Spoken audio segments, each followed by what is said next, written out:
जय भवानी नगर येथील होलिका उत्सवाचे उपमुख्यमंत्री एकनाथ शिंदे यांच्या हस्ते होलिका पूजन व दहन करण्यात आले। जय भवानी नगर येथील धर्मवीर आनंदिके उद्यानामध्ये होलिका उत्सवाचं आयोजन करण्यात आलं होतं। गेल्या अनेक वर्षापासून ही परंपरा त्याच उत्साहात आणि आनंदामध्ये कायम आहे। या उत्सवाचे आयोजन शिवसेनेचे कोपरी पाचपाखाडी समन्वयक व ज्येष्ठ माजी नगरसेवक एकनाथ भोईर, माजी नगरसेविका एकता भोईर तर युवा सेनेचे ठाणे लोकसभेचे उपाध्यक्ष यज्ञेश भोईर यांच्या सहकार्याने करण्यात आले होते।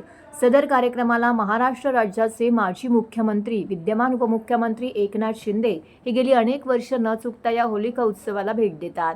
या कार्यक्रमाला शुभेच्छा देखील देतात। याही वर्षी एकनाथ शिंदे साहेबांच्या प्रमुख उपस्थितीमध्ये होलिका मातेचं पूजन नंतर दहन करण्यात आले। यावेळी कार्यक्रमाचे आयोजक एकनाथ भोईर व सहकाऱ्यांनी उपमुख्यमंत्री एकनाथ शिंदे साहेबांचे सत्कार केले। यावेळी उपमुख्यमंत्री एकनाथ शिंदे यांनी सदर उत्सवाच्या प्रसंगी सर्वांना होळी आणि धुळवडीच्या शुभेच्छा दिल्या।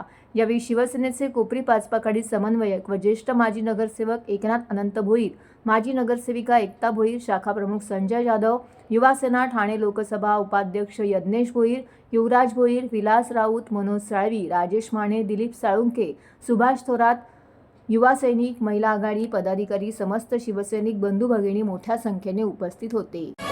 सर्व नागरिकांना, महाराष्ट्रातल्या तमाम जनतेला मनापासून शुभेच्छा देतो आणि ही होळी उद्या रंगपंचमी धुळवड आहे।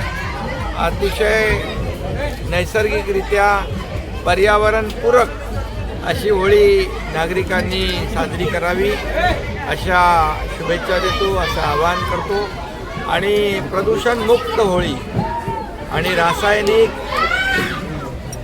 रंगमुक्त होळी आणि पर्यावरणपूरक रंगांची होळी या ठिकाणी नागरिकांनी साजरी करावी अशी शुभेच्छा देतो।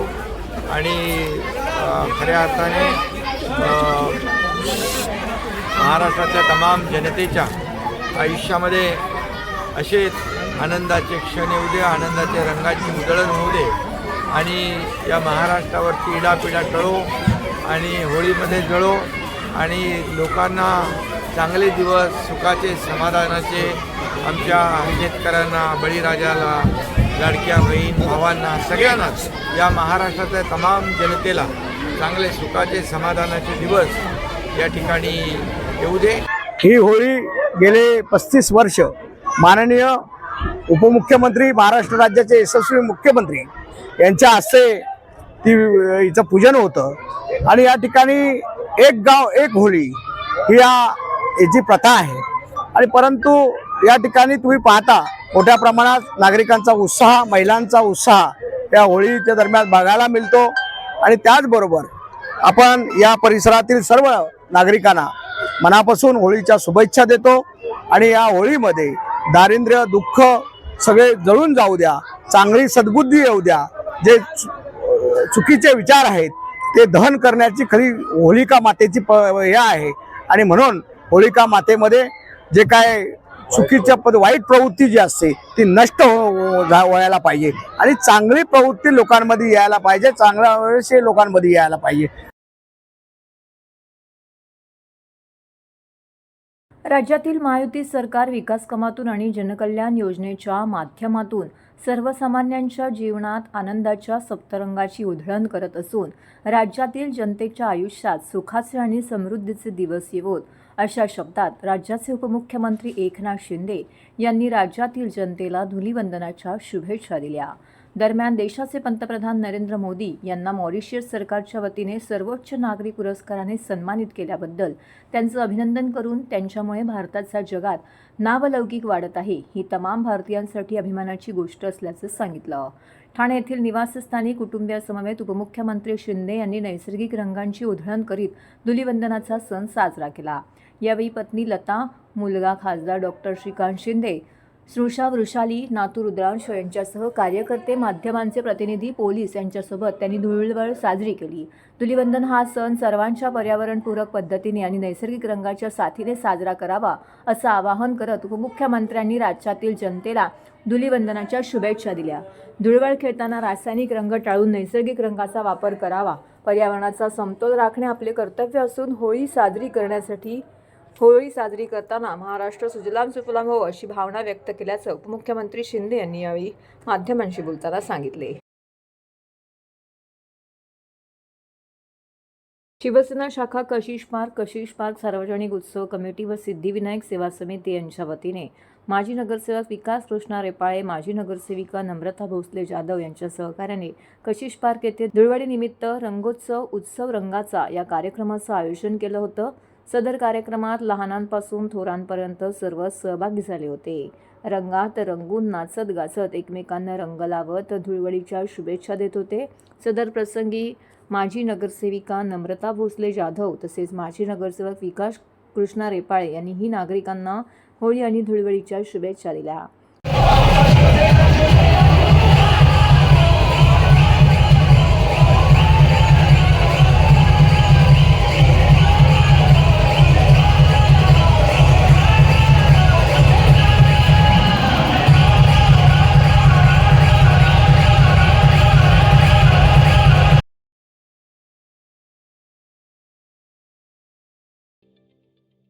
ठाणे महानगरपालिकेचे मालमत्ता कर म्हणजेच प्रॉपर्टी टॅक्स भरण्याचे आवाहन. सन 2022-23 या आर्थिक वर्षाचे मालमत्ता कराचे म्हणजेच प्रॉपर्टी टॅक्सचे बिल ठाणेकर करदात्यांना महापालिकेमार्फत आर्थिक वर्षाच्या सुरुवातीस म्हणजेच माहे एप्रिल 2022 मध्ये देण्यात आलेले आहे. तथापि अद्यापही काही करदात्यांनी मालमत्ता कर महापालिकेकडे जमा केलेला नाही. सध्या आर्थिक वर्षाचा अंतिम टप्पा सुरू झाला आहे.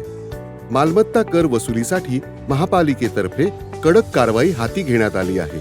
या अंतर्गत जंगम मालमत्ता, टीव्ही, फ्रीज, वाहन व इतर जप्त करणे तसेच स्थावर मालमत्ता वॉरंट बजावून जप्त करण्यात येत असून मालमत्तेचा जाहीर विक्रीद्वारे लिलाव करून कराची रक्कम वसूल करण्यात येत आहे. मालमत्तेस पाणी पुरवठा करण्यात येणारे नळ संयोजन खंडित करण्यात येत आहेत. त्याचप्रमाणे थकीत मालमत्ता करावर 2% व्याज आकारले जात असल्याने भरावयाची रक्कम वाढत आहे. आपला मालमत्ता कर propertytax.thanecity.gov.in या लिंकद्वारे तसंच गुगल पे, फोन पे, पेटीएम याद्वारे ऑनलाईन पद्धतीने करण्याची सुविधा उपलब्ध करून दिली आहे. शनिवार, रविवार व सार्वजनिक सुट्टीच्या दिवशी नागरिकांना मालमत्ता कर भरणे सोयीचे व्हावे याकरता महापालिकेचे मालमत्ता कर संलग्न कार्यालय या दिवशी कार्यान्वित ठेवण्यात आलेले आहे. तरी मालमत्ता कर वसुलीची अप्रिय कारवाई टाळण्याच्या दृष्टिकोनातून मालमत्ता कर भरून महापालिकेस सहकार्य करावे. धन्यवाद.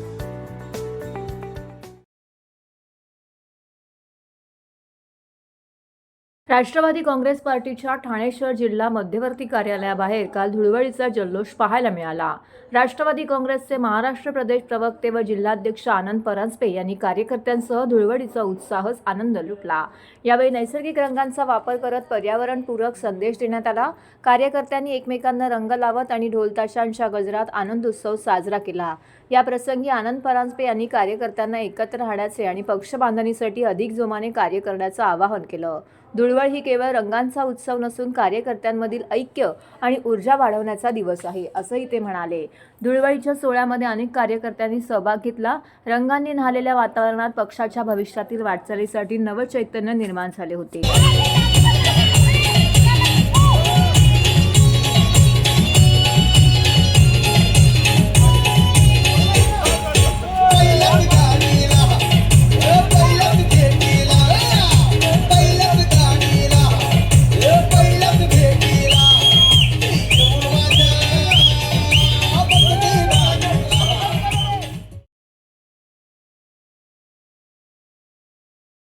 ठाणे शहरात तलावांचे नव्हे तर कचऱ्याचे शहर म्हणून ओळखले जाऊ लागले आहे. काही वर्षापूर्वी ठाणे महानगरपालिकेला स्वच्छतेचा पुरस्कार प्रदान करण्यात आला. मात्र शहरातील रस्त्यांवर कचऱ्याचे ढीग लागले असताना उपमुख्यमंत्र्यांना स्वतःच्या मतदारसंघातील कचऱ्याचा प्रश्न सोडवता आला नाही. हे दुर्दैव असल्याची खोचक टीका ठाकरे गटाचे नेते राजन विचारे यांनी एकनाथ शिंदे यांच्यावरती केली आहे. ठाण्याचा कचरा प्रश्न प्रकरणी ठाकरे गटाने महापालिका आयुक्त सौरव राव यांची भेट घेत प्रशासनाला धारेवर धरले. ठाणेकरांना गेल्या 3 वर्षापासून अनेक प्रश्न भेडसावत आहेत. पाण्याची बोंबाबोंब आहे. रेंटल इमारतीमध्ये राहणाऱ्या नागरिकांचे प्रश्न आहेत. डम्पिंग ग्राउंड नाही. कामे न करता बिलं काढली जात आहेत. बेकायदा बांधकामे उभी राहून प्रशासनाने अधिकारी कुचकामी ठरत असल्याची टीका विचार यांनी केली आहे. पालिका आयुक्त सौरभ राव यांनी त्याकडे लक्ष द्यावे अशी मागणी देखील त्यांनी केली आहे. ह्या गेली 15 ते 20 वर्ष आम्ही हे गाजर बघतोय, परंतु सर्व ठाणेकरांच्या पैशाचा त्या ठिकाणी चुराडा, लाखो करोडो रुपयाचा चुराडा झालेला आहे, परंतु निष्पन्न काही झाले नाही. आणि अशा परिस्थितीमध्ये आज ठाणे महापालिकेला 85 एकरचा भूखंड या ठिकाणी आपल्या महापालिकेच्या हद्दीच्या शेजारी म्हणजे शहापूरच्या मेन रस्त्यावरती या ठिकाणी 85 एकरचा भूखंड या कचऱ्याची विल्हेवाट लावण्यासाठी मिळालेला आहे. आणि त्या ठिकाणी आपण वापर न करता वेगवेगळ्या ठिकाणी कचरा तिथे टाकला जातोय, भर वस्तीमध्ये टाकला जातोय. आणि अशा परिस्थितीमध्ये या ठाणे शहराची जी अवस्था झालेली आहे, कुणी जागा देता का हो अशी परिस्थिती आलेली आहे.